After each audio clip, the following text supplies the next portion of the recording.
नमस्कार दोस्तों, स्वागत है आपका द पॉलिटिकल टेस्ट में और मैं हूं अजय सिन्हा। दोस्तों, 2024 के लोकसभा चुनाव में जो नतीजे सामने आए, क्या यही नतीजे चुनाव के दरमियान और चुनाव से पहले पता चल रहे थे कि ये नतीजे आने वाले हैं, या फिर नतीजे बहुत तेजी से बदले? अगर हम उत्तर प्रदेश की बात करें तो उत्तर प्रदेश में जिस तरह से भारतीय जनता पार्टी को बड़ा नुकसान हुआ, जिस तरह से बीएसपी के खाते में 0 सीटें आई, यानी बीएसपी का खाता भी नहीं खोल पाया, जिस तरह से समाजवादी पार्टी को एक बहुत बड़ी जीत मिली और कांग्रेस उत्तर प्रदेश के अंदर पुनर्जीवित हो गई, क्या ये नतीजे जो हैं वो चुनाव से पहले और चुनाव के दरमियान पता चल रहे थे, या फिर चुनाव के शुरुआती चरणों में कुछ ऐसा हुआ जिसने नतीजों को बदल कर रख दिया?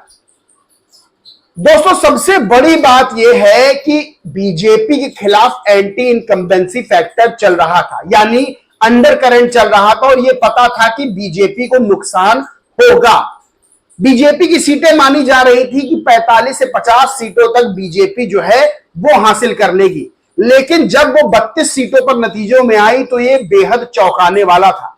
यह बेहद चौंकाने वाला ना सिर्फ उनके लिए था जो राजनीतिक पंडित थे, यानी जो राजनीति का आकलन करते हैं कि कौन कितनी सीटें पाएगा, और सबसे बड़ी बात यह है कि बीजेपी के शीर्ष नेतृत्व से लेकर जो जमीनी कार्यकर्ता है वहां तक और जनता तक चौंकाने वाला था। वहीं बीएसपी को लेकर भी यह माना जा रहा था कि बीएसपी का प्रदर्शन भी पहले से बेहतर होगा, क्योंकि अगर बीजेपी के खिलाफ एंटी इनकम्बेंसी फैक्टर चल रहा है तो उसका सीधा फायदा समाजवादी पार्टी, कांग्रेस और बीएसपी तीनों को मिलेगा।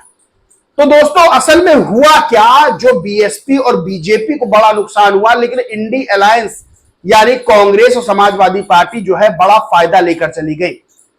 तो एक मुद्दा ऐसा उठा, इंडी अलायंस ने एक मुद्दा ऐसा उठाया जिस पर उसे बहुत बड़ा फायदा हो गया। वो मुद्दा था संविधान का। चुनाव के शुरुआती चरण जैसे ही बीते, उसके बाद एक मुद्दा अडानी अंबानी से घूमकर पहुंचा सीधा संविधान पर, और हर जगह राहुल गांधी और अखिलेश यादव संविधान और बाबा साहेब भीमराव अंबेडकर की फोटो लेकर रैलियां करने लगे। यानी उन्होंने अपनी विचारधारा, जो जिसके बल पर वो चुनाव लड़ते हैं, या यूं कहें कि उन्होंने अपने जो नेता हैं, बड़े नेता, उनको जो है उनकी फोटोज को हटा दिया और बाबा साहेब की फोटो को दिखाने लगे और लगातार संविधान पर बात करने लगे। यानी महंगाई, भ्रष्टाचार, बेरोजगारी, ये मुद्दे गौण साबित हो गए। यानी ये मुद्दे बीएसपी सुप्रीमो मायावती लगातार उठा रही थी, लेकिन संविधान का मुद्दा इंडी अलायंस के नेता उठा रहे थे, और ये बार बार वो बात कह रहे थे कि बीजेपी सत्ता में आई तो संविधान बदल देगी, बीजेपी सत्ता में आई तो पूरा संविधान पलट जाएगा, और इंडी अलायंस सत्ता में आया तो वो संविधान को बचाएगी। यानी 2024 का लोकसभा चुनाव संविधान के मुद्दे पर जो है पलट के रह गया। बात यह हुई कि बहुजन जो है वो बहुत संविधान से बहुत ज्यादा कनेक्ट करते हैं, वो जो है बाबा साहेब भीमराव अंबेडकर के द्वारा दिए गए संविधान को जो है वो एक बहुत बड़ा अमूल्य जो है वो उपहार मानते हैं। और जैसे ही उन तक ये बात पहुंची कि संविधान बीजेपी बदल देगी, तो उन्होंने एक तरफा, यानी उन्होंने ना बीजेपी को देखा ना बीएसपी को देखा, क्योंकि बीएसपी संविधान के मुद्दे पर बात नहीं कर रही थी, बीएसपी मुद्दों पर बात कर रही थी जो रियलिटी में जो जमीन के मुद्दे हैं, चाहे वो महंगाई हो, रोजगार हो, कानून व्यवस्था हो, चाहे महिला सुरक्षा हो, और चाहे जो है वो भ्रष्टाचार हो। लेकिन जब संविधान की बात हुई तो बहुत बड़ा हिस्सा बहुजनों का वो इंडी अलायंस के पक्ष में चला गया। मुस्लिम पहले से ही बीजेपी को हराने के लिए वोट कर रहे थे, यानी मुस्लिम जो वोट कर रहे थे वो किसी को जिताने के लिए नहीं बल्कि बीजेपी को हराने के लिए वोट कर रहे थे। तो ये पक्का था कि मुस्लिम जो है पूरा इंडी अलायंस में जाएगा, कुछ हिस्सा बीएसपी में जा सकता है। लेकिन संविधान के मुद्दे पर और बड़ी टूट हुई, यानी और बड़ा जो है बीएसपी को भी नुकसान हुआ और पूरा वोट जो है खिंचकर इंडी अलायंस की तरफ चला गया। लेकिन सवाल यह उठता है कि क्या संविधान का कोई मुद्दा था? तो बीएसपी की प्रत्याशी उत्तर प्रदेश में डॉक्टर इंदु चौधरी लोकसभा चुनाव में अच्छा प्रदर्शन किया था, तीसरे स्थान पर रही, और बहुत पढ़ी लिखी और प्रोफेसर हैं बीएचयू में। तो इंदु चौधरी ने भी ये कहा, डॉक्टर इंदु चौधरी ने कहा कि संविधान का मुद्दा कोई मुद्दा नहीं है, जब बाबा साहेब भीमराव अंबेडकर का संविधान इतना कमजोर नहीं है कि कोई उसको बदल दे। बाबा साहेब भीमराव अम्बेडकर ने संविधान में ऐसे प्रावधान कर रखे हैं जो खुद उसकी सुरक्षा करते हैं, यानी संविधान की मूल भावना को बदला नहीं जा सकता है। आप संविधान में संविधान संशोधन कर सकते हैं, जो कि बहुत पहले हुए भी हैं, और बीजेपी से ज्यादा जो पूर्ववर्ती सरकार है, कांग्रेस सरकार, उन्होंने भी संविधान संशोधन किए हैं।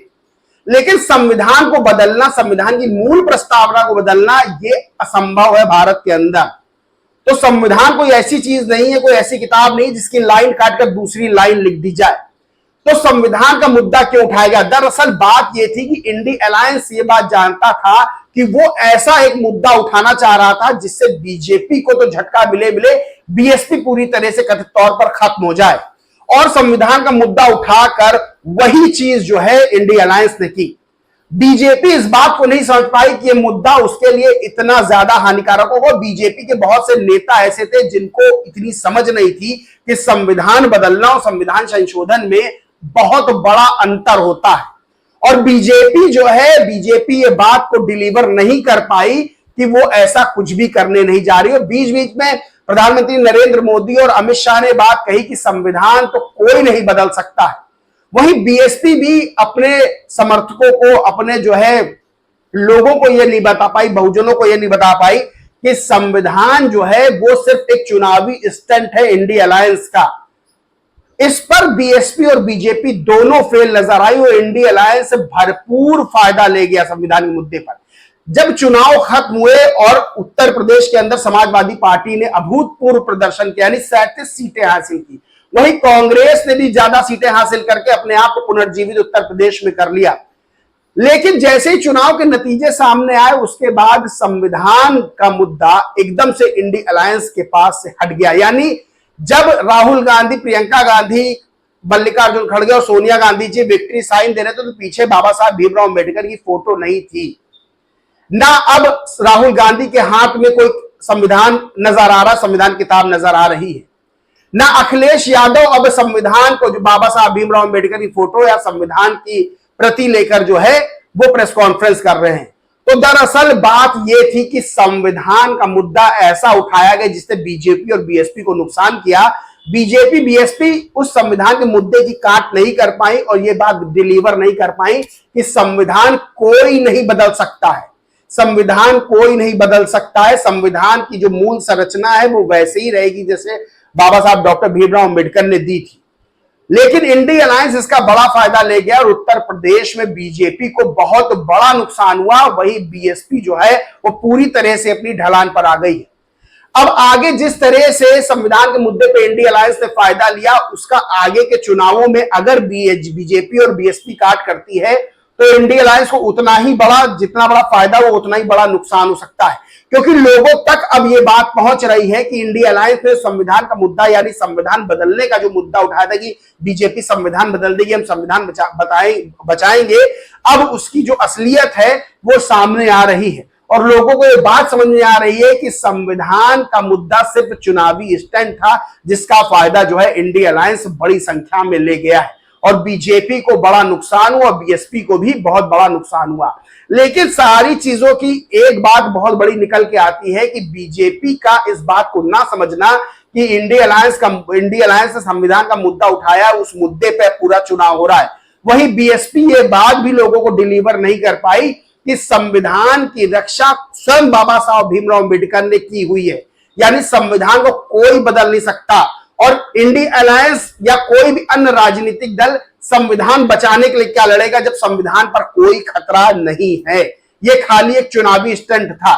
लेकिन जिस तरह से बीजेपी और बीएसपी जो है इस बात को, इंडी अलायंस के इस चुनावी स्टंट को काटने में असफल रही है, उसका बड़ा नुकसान 2024 के चुनाव में देखने को मिला है। वहीं इंडी अलायंस को इसका बड़ा फायदा, संविधान के मुद्दे का बड़ा फायदा होते हुए नजर आ रहा है।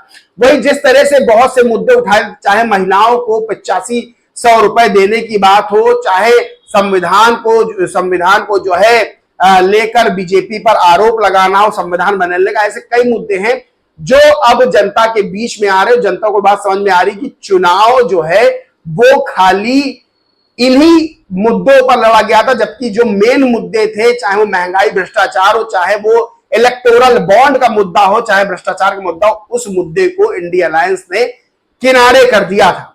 लेकिन अब लोगों को यह बात समझ में आ रही है कि किस तरह से जो है चुनावी स्टंट के तौर पर संविधान का प्रयोग किया गया।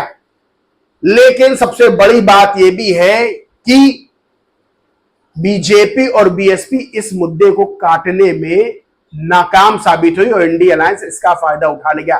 तो दोस्तों साफ है कि चुनाव में नेता बहुत बड़ी बड़ी बातें करते हैं सिर्फ इसलिए कि जनता से उनका वोट लिया जा सके और जनता से वोट लेकर सीधे तौर पर खुद को सत्ता में लाया जा सके।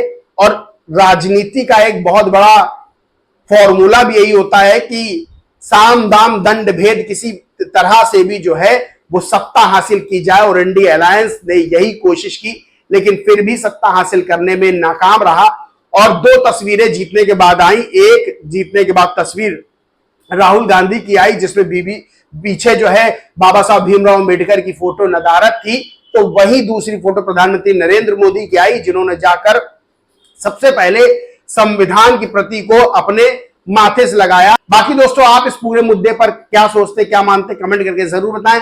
वीडियो अच्छा लगा तो लाइक करें, शेयर करें, चैनल को सब्सक्राइब नहीं किया तो सब्सक्राइब करके बेल आइकन जरूर दबा लें।